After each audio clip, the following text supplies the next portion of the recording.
روتين وثابت مستحيل التزم. لو عندك ADHD الحل مش في الروتين، الحل فيك انت. لو عندك ADHD ففكرة انك تلتزمي بروتين يومي زي الكتاب ما بيقول غالبا بتخنقك، مش لانك كسولة، لان دماغك بتزهق اسرع من غيرها. دماغك بتحب التغيير والمرونة والتحفيز اللحظي.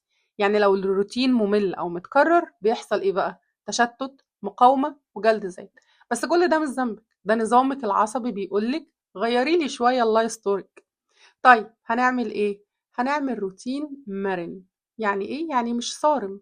بدل ما نكتب أنا عايزة كل يوم الصبح الساعة 7 أروح أجري، فأنا هكتب أنا هتحرك 10 دقايق الصبح بأي طريقة بحبها. أجري، أمشي في البيت، أتنطط، أرقص، أعمل اللي أنا عايزاه. واربطيها بعادة مش بساعة. وبدل ما تعملي جدول من أول اليوم لآخره اعملي بلوكات، يعني الصبح، الظهر، بالليل. كل بلوك فيه شوية مهام تختاري منهم على حسب مزاجك. الروتين مش لازم يكون سجن. ولو عندك ADHD خليه ساحة لعب فيها قواعد مرنة تناسبك انتي.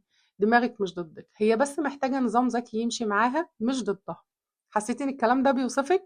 طب اكتبيلي في الكومنتات انا هعيش على طريقتي مش على جدول حد تاني. وشاركي الفيديو مع الناس اللي بتحسي ان هم محتاجينه. بس.